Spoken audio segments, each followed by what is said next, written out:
আপনারা দেখছেন জবর খবর, বাংলার স্পন্দন।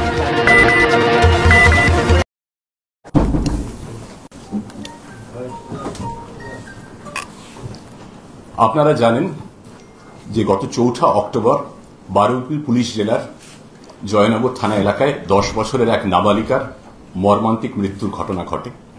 তাকে ধর্ষণ করে শ্বাসরোধ করে খুন করা হয়। মেয়েটির পরিবারের তরফে ঘটনার দিন সন্ধেবেলা একটু রাতের দিকে মেয়েটির টিউশন থেকে বাড়ি ফেরেনি এই মর্মে একটি অভিযোগ দায়ের করা হয়। সেই অভিযোগ পাওয়ার 4 ঘন্টার মধ্যে সেই রাতেই আমরা 19 বছরের এক স্থানীয় যুবক মোস্তাকিন সর্দারকে গ্রেফতার করি, যে জেরায় ধর্ষণ এবং খুনের কথা স্বীকার করে নেয়। এই মোস্তাকিনের বয়ান অনুযায়ী আমরা সেই রাতেই স্থানীয় একটি ধানক্ষেত থেকে নাবালিকার মৃতদেহ উদ্ধার করি। সংক্ষেপে বলে দিই ঘটনাটা ঠিক কিভাবে ঘটেছিল। মেয়েটি সেদিন দুপুরের পর একটু বিকেলের দিকে স্থানীয় যে মহিষমারি বাজার আছে সেখানে একটা স্থানীয় কোচিং সেন্টারে এক শিক্ষিকার কাছে পড়তে গেছিল। সাধারণত রোজ সে হেঁটেই বাড়ি ফিরত টিউশন সেরে, কিন্তু সেদিন হেঁটে বাড়ি ফেরার পথে এই মোস্তাকিন নামক এই যুবক মেয়েটিকে সাইকেলে করে তাড়াতাড়ি বাড়ি পৌঁছে দেওয়ার প্রস্তাব দেয়। মেয়েটি সরল বিশ্বাসে রাজি হয়ে যায়। এরপর মোস্তাকিন তাকে একটি নির্জন জায়গায় নিয়ে গিয়ে বলপূর্বক ধর্ষণ করে এবং তারপর তার মুখ চেপে গলা টিপে হত্যা করে। তারপর মেয়েটির দেহ একটি ধান খেতে ফেলে রেখে সে পালিয়ে যায়। এই ঘটনার পর পরিবারের মানুষ চেয়েছিলেন যে ময়নাতদন্ত, নাবালিকার দেহের ময়নাতদন্ত হোক কেন্দ্রীয় সরকারের অধীনস্থ কোনো হাসপাতালে এবং জুডিশিয়াল ম্যাজিস্ট্রেটের উপস্থিতিতে। পরিবারের সেই দাবিকে সম্পূর্ণ মর্যাদা দিয়ে পুলিশের তরফে শতপ্রণোদিত সুমোটো একটা অ্যাপিল করা হয় মহামান্য উচ্চ আদালত হাইকোর্টের কাছে, যাতে পরিবারের দাবি অনুযায়ী ময়নাতদন্ত হয়। মহামান্য আদালত সেই আবেদন মঞ্জুর করেন এবং তাদের নির্দেশ মতো এইমস কল্যাণীর ফরেন্সিক বিশেষজ্ঞরা নাবালিকার দেহের ময়নাতদন্ত কল্যাণীতে সম্পন্ন করেন। এই পোস্টমর্টমের রিপোর্ট থেকে আমরা জানতে পারি এক্সটার্নাল এবং ইন্টারনাল ইনজুরি মিলিয়ে মেয়েটির দেহে মোট 38টি আঘাতের চিহ্ন ছিল এবং পোস্টমর্টমে জানা যায় যে মেয়েটি গুরুতর যৌন নির্যাতনের শিকার হয়েছিল, যাকে মেডিকো লিগ্যাল পরিভাষায় বলা হয় অ্যাগ্রাভেটেড সেক্সুয়াল অ্যাসল্ট। মৃত্যুর কারণ বলা হয়েছিল asphyxia caused by manual strangulation, অর্থাৎ শ্বাসরোধ করে হত্যা। এই ঘটনার তদন্তে বারুইপুরের পুলিশ সুপার শ্রী পলাশ ঢালির নেতৃত্বে 9 সদস্যের একটি সেট বা স্পেশাল ইনভেস্টিগেশন টিম গঠন করা হয়।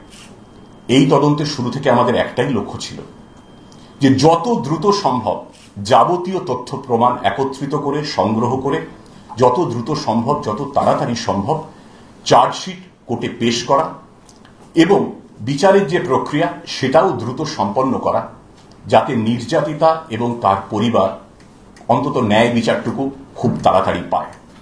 সেই লক্ষ্যে ঘটনা ঘটার মাত্র 25 দিনের মধ্যে 30 অক্টোবর সমস্ত তথ্য প্রমাণ সংগ্রহ করে all kinds of evidences, physical evidence, technical evidence, scientific evidence, সমস্ত তথ্য প্রমাণ সংগ্রহ করে আদালতে পেশ করা হয় এবং বারুইপুরের অ্যাডিশনাল ডিস্ট্রিক্ট জাজ ফার্স্ট কোর্ট মাননীয় শ্রী সুব্রত চট্টোপাধ্যায়ের এজলাসে মামলা শুরু হয়। সরকারের তরফে স্পেশাল পাবলিক প্রসিকিউটর হিসেবে নিযুক্ত করা হয় অভিজ্ঞ আইনজীবী শ্রী বিভাস চট্টোপাধ্যায়। উনি আজ এখানে উপস্থিত আছেন। চার্জশিটে আমরা কি কি তথ্য প্রমাণ পেয়েছিলাম সেটা একটু সংক্ষেপে আপনাদের বলে দিই। সেই দিন মেয়েটি যেখানে কোচিং সেন্টারে টিউশন পড়তে গেছিল সেখানে মেয়েটির খুব ঘনিষ্ঠ বন্ধু, তার সহপাঠিনী 10 বছরেরই একটি মেয়ে, সেও গিয়েছিল একই শিক্ষিকার কাছে টিউশন পড়তে। দুজনে সাধারণত রোজ একসঙ্গে হেঁটে বাড়ি ফিরত, কিন্তু সেই দিন মৃতা বালিকা একটু আগে বেরিয়ে যায়, 5টার আগে। তার একটু পরে বেরোয় এই মেয়েটির সহপাঠিনী, যার কথা বলছি। মৃতা তার বাবার দোকান কাছেই এসে, একটা ছোট চালের দোকান, সেখানে ঘুরে সে হেঁটে যখন রওনা দেয় তার কিছুক্ষণ পরে এই সহপাঠিনী বেরোয় এবং সে হেঁটে ফেরার পথে দেখতে পায় একটা নীল রঙের সাইকেলে করে এক যুবক যাচ্ছে এবং সাইকেলের পিছনে তার বন্ধু বসে আছে। তদন্তে আমরা এমন আরো 3 জন অত্যন্ত গুরুত্বপূর্ণ প্রত্যক্ষদর্শীর সন্ধান পেয়েছিলাম, যারা সেদিন ঘটনার দিন সংশ্লিষ্ট সময় বিকেল 5টা থেকে 7টার মধ্যে এই মুস্তাকিন সর্দারকে মেয়েটিকে সাইকেলের পিছনে বসিয়ে নিয়ে যেতে দেখেছিলেন। এটা জানার পর এলাকায় যেখানে যত সিসিটিভি ফুটেজ ছিল তা আমরা প্রত্যেকটি খতিয়ে দেখি, খুঁটিয়ে খুঁটিয়ে আমরা খুব 3টে অত্যন্ত গুরুত্বপূর্ণ সিসিটিভি ফুটেজ পাই। এক, মহিষমারি হাটের কাছে একটি দোকানের কাছে সাইকেল সহ মোস্তাকিন সর্দার হাঁটছে। একটিতে সে সাইকেলে চড়ছে এবং আরেকটিতে সে সাইকেলে করে মেয়েটির পিছু নিচ্ছে। এই প্রত্যেকটি ফুটেজের আমরা ফরেনসিক পরীক্ষা করি এবং ফুটেজগুলির সত্যতা, অথেন্টিসিটি, সেটা ফরেনসিক পরীক্ষায় প্রমাণিত হয়েছে। এরপর মোস্তাকিন সর্দারের ফোনের টাওয়ার লোকেশনের উপর নির্ভর করে, তার উপর ভিত্তি করে গুগল ম্যাপের সাহায্যে ঘটনার দিন বিকেল 5টা থেকে 7টা, 7:30টা, 8টার মধ্যে তার গতিবিধি কি ছিল তার একটা ডিজিটাল প্লটিং করি। সেই ডিজিটাল প্লটিংয়ে তর্কাতীতভাবে প্রমাণিত হয়েছে যেখান থেকে নাবালিকার দেহ উদ্ধার হয়েছিল সেই সময় সেখানে মোস্তাকিন সর্দারের উপস্থিতি ছিল। চার্জশিটে পেশ করার সময় আমরা একাধিক বৈজ্ঞানিক পরীক্ষার সাহায্য নিয়েছি। এক এক করে বলছি। যেখান থেকে নাবালিকার দেহ উদ্ধার হয়েছিল তার পাশে তার স্কুল ব্যাগ পড়েছিল, যে স্কুল ব্যাগ নিয়ে সে টিউশন পড়তে গেছিল এবং আর বাড়ি ফেরেনি। সেই স্কুল ব্যাগে কিছু কাদা এবং চোর কাঁটা লেগেছিল।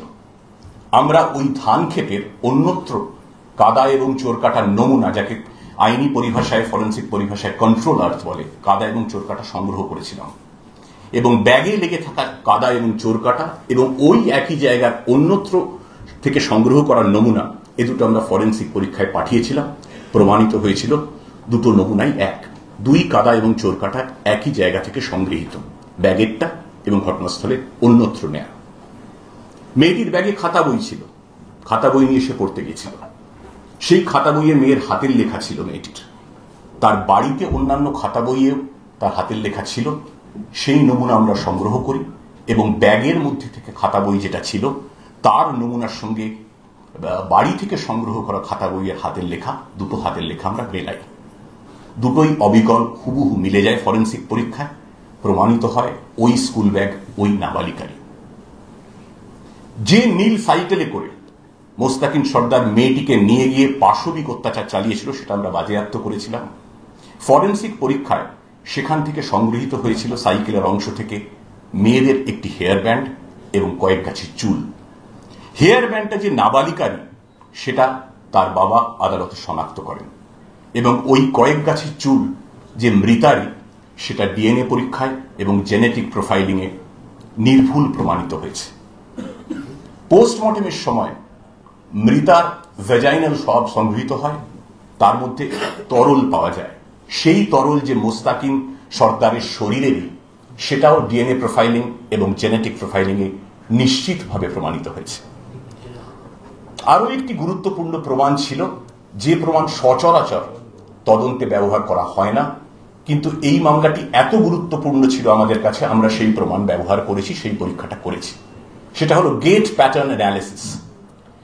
আমরা প্রত্যেকে, আপনারা যেখানে আছেন, এখানে যারা আছেন, আমরা আছি, আমাদের প্রত্যেকের হাঁটার, চলার, দৌড়নোর, সাইকেলে ওঠার, বাইক চালানোর একটা নির্দিষ্ট ভঙ্গি থাকে, একটা নির্দিষ্ট ছন্দ থাকে, একটা ইউনিক লোকোমোটিভ বিহেভিয়ার থাকে। এইটাকে বলা হয় গেট প্যাটার্ন। আমরা মোস্তাকিন সর্দারের গেট প্যাটার্ন অ্যানালিসিস করেছিলাম। কিভাবে? আগে জয়নগরে এই প্রথম সরকার অনুমোদিত 100 শয্যা বিশিষ্ট নার্সিংহোম স্পন্দন মেটার্নিটি এন্ড নার্সিংহোম। এখানে 24 ঘন্টা আইসিসিউ, এনআইসিউ, ডায়ালিসিস ও সকল প্রকার মাইক্রোসার্জারি, ইউরোসার্জারি সহ অত্যাধুনিক সিয়ামযুক্ত মডিউলার অপারেশন থিয়েটারে স্পাইন, ব্রেন ও অর্থোপেডিক রিপ্লেসমেন্ট সার্জারির সুব্যবস্থা আছে। এখানে সম্পূর্ণ বিনা ব্যয়ে Swasthyasathi, West Bengal health scheme ও অন্যান্য মেডিক্লেমের চিকিৎসা অপারেশনের সুবিধা পাবেন। Spandan maternity and nursing home, NABH accredited hospital, থানা ক্রস রোড, জয়নগর, মজিলপুর, দক্ষিণ 24 পরগনা। যোগাযোগ 0321822850 ও 9732607328 এবং 9647346036।